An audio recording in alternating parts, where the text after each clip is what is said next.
contacted these gangsters, probably through the prison guards at CISO, and figured out, or basically had the prisoners in the fourth cell that I was in do the actual dirty work of getting the money out of me, see?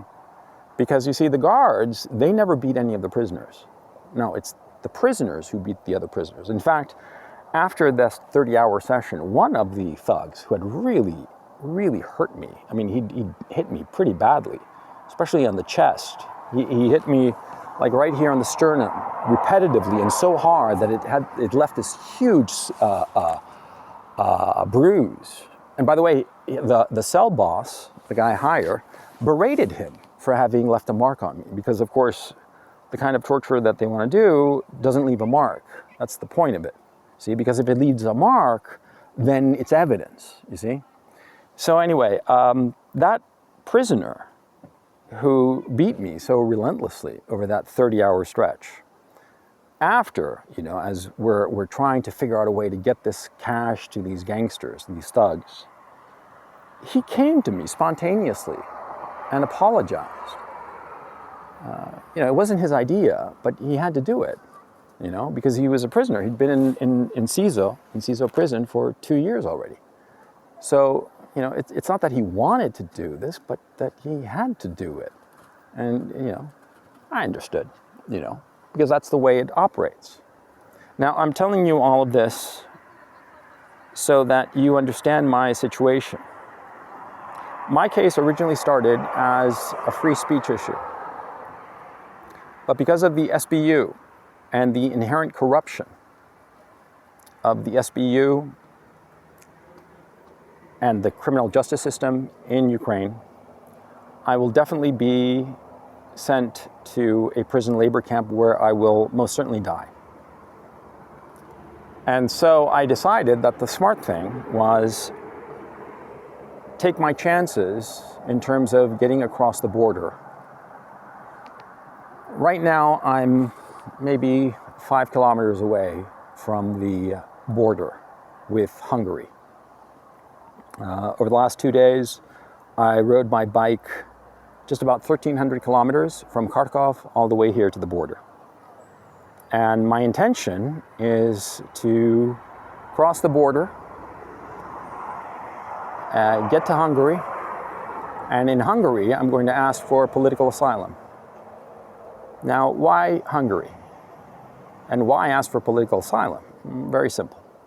You see, when I don't show up at my court date on Wednesday, the day after tomorrow, there will be an arrest warrant issued for me.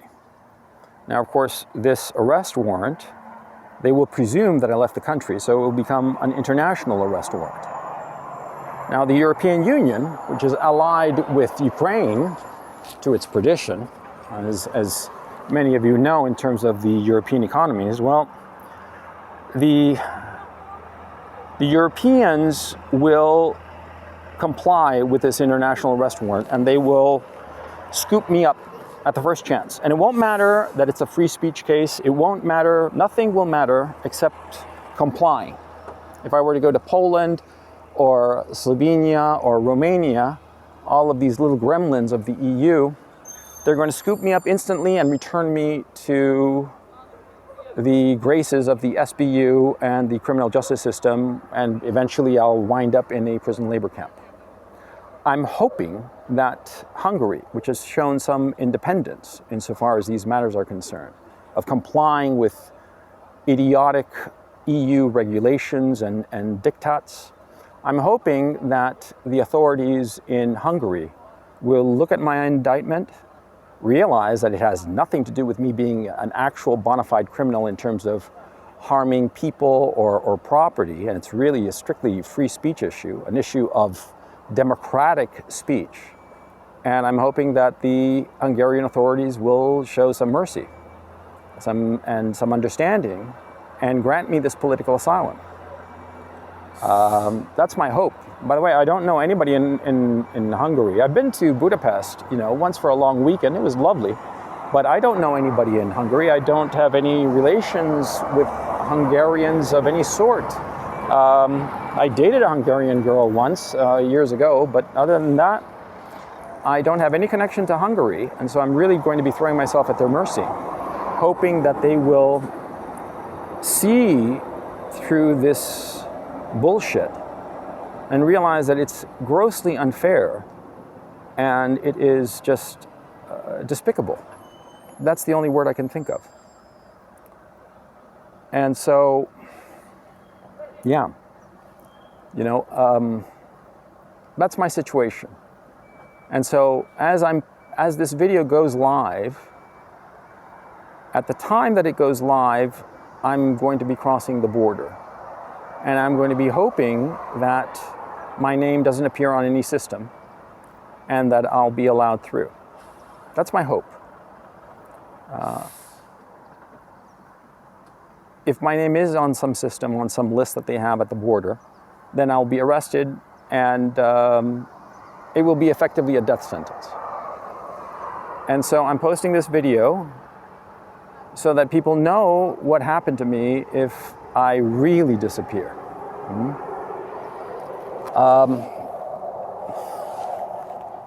I'm certainly scared, sure, but fear doesn't really help the situation now, does it? You have to be clear. You have to be clear and you have to look at the options. And I've thought about this situation very, very carefully.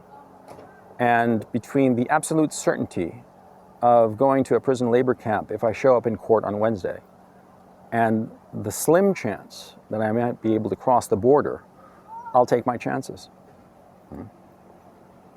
Some people might think that, oh, why don't you just sneak across some empty field or something like that? That's laughable, okay? But the obvious fact that, of course, if you sneak into Europe, you know, across some field, right? You know, later they're going to ask you, you know, well, how did you get into Europe? You know, what's that all about? Where's your entry stamp? You know? I mean, it causes all kinds of problems. I mean, I looked at the possibility, by the way. It's not as easy as you think. You think that it's just sneaking across some field. No. It's not, okay? First of all the access points between one country and the other are monitored, okay? And fairly easy. They just have motion detectors. And if anything moves, then the cameras go on and they know exactly what's going on, okay? So that's not an option. As opposed to going to Russia, you know, Kharkov, after all, is 40 kilometers from Russia. It should have been easy, right? Well, no, because all that area is mined. And, you know, both sides, though they're not fighting in that particular area, not yet, they know what's going on. You know, they keep a close eye on that crossing. So you can't go through there. Another option that I was seriously considering was going to the front, to going to the contact line and thinking to myself, maybe there is some spot in the contact line that is being used by civilians, refugees, going back and forth. But that turned out to be a non-starter. I was surprised. I mean, the front is over 1,000 kilometers long, but there is no real spot where you can easily move, not without a guide, not without somebody who knows what they're doing. I also looked into the possibility of somebody helping me out, and a couple of them were grifters. It was clear as day, you know, they wanted money. And the others, they had a lot of good intentions, but they didn't know what the hell they were doing. And so ultimately I was not able to find a Sherpa, a guide, who could get me through. So that's my situation. And yeah, I'm going to chance it at the border. I'm posting this on both of my channels, the Roundtable and the Gonzalo Lira Again channel, which, again, you know, it's weird because, see, when they allowed me out on bail, see, last year, when they detained me, because they didn't formally arrest me, they detained me. When they detained me in April of 22, they took control of 2 of my Google accounts. The Google accounts that controlled my previous channels, my Coach Red Pill channel and my Gonzalo Lira channel. You know, they never gave up that control of those accounts. I've never recovered those Gmail accounts and Google accounts that control those channels. But the Google account that controlled my current channel, Gonzalo Lira Again, and the Roundtable, they gave that back to me, okay? So that further gives me the hope that they're just basically saying, go away. That's what I'm hoping. Mm-hmm. But on the other hand, you know, I realize what they did. Mm-hmm. And I've outlined it to you in this video. And, you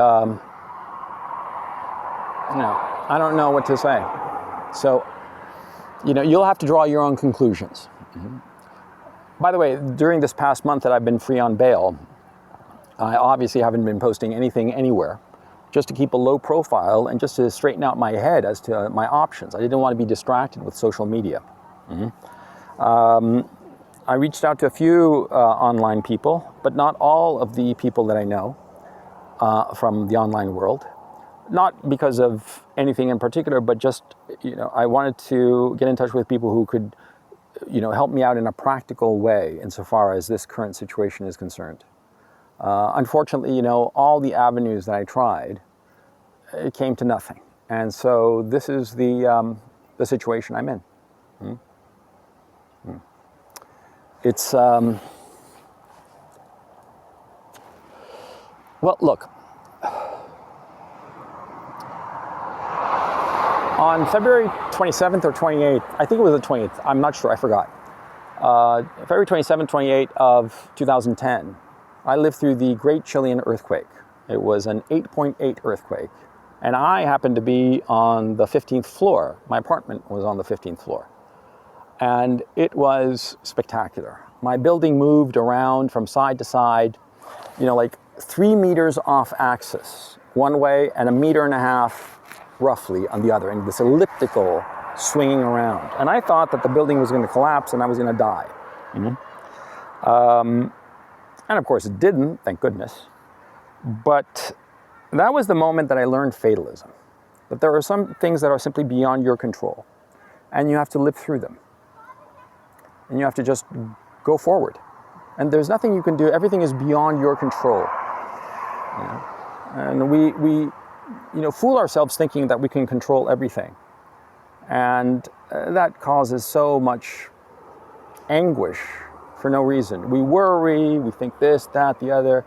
But you have to recognize when you have actual control over some situation and when that control is beyond you. And there is absolutely nothing that you can do.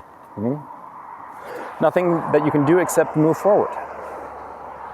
So either I will cross the border into Hungary in the next couple of hours, or I will be arrested again, and God knows what will happen to me. Mm-hmm. So if I post again, here on the video and on Twitter, then you know that I made it. And if I don't, then you know that I didn't. And I would ask you humbly that if you don't hear from me again, anybody and everybody who's watching this video, please raise a ruckus, raise a fuss.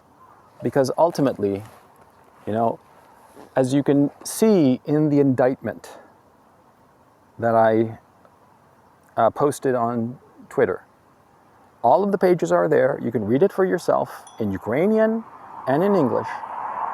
The charges against me are just because of my opinion about this conflict. I did no harm to anyone. And they arrested me because they wanted to have on the nightly news a short little video of how they are fighting the propagandists. That's it. That's why they arrested me. Mm-hmm. The extortion stuff that I discussed, that happened later when they realized that I wasn't a poor schmuck. Mm-hmm. But the start of the genesis of this whole situation is because I had an opinion that went against the narrative. And that's why I went to prison. And that's why, if I'm arrested again, I will die in prison. So I ask you, please, as many people as possible, the American State Department knows exactly who I am and the situation I'm currently involved in. And they know the fate that awaits me. They know it.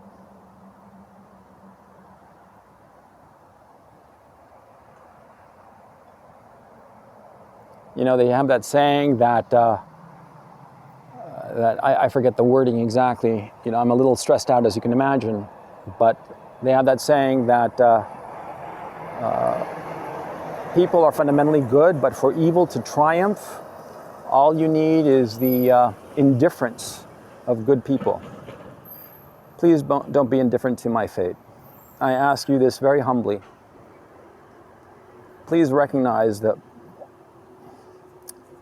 well, the literal death that awaits me if this doesn't work out.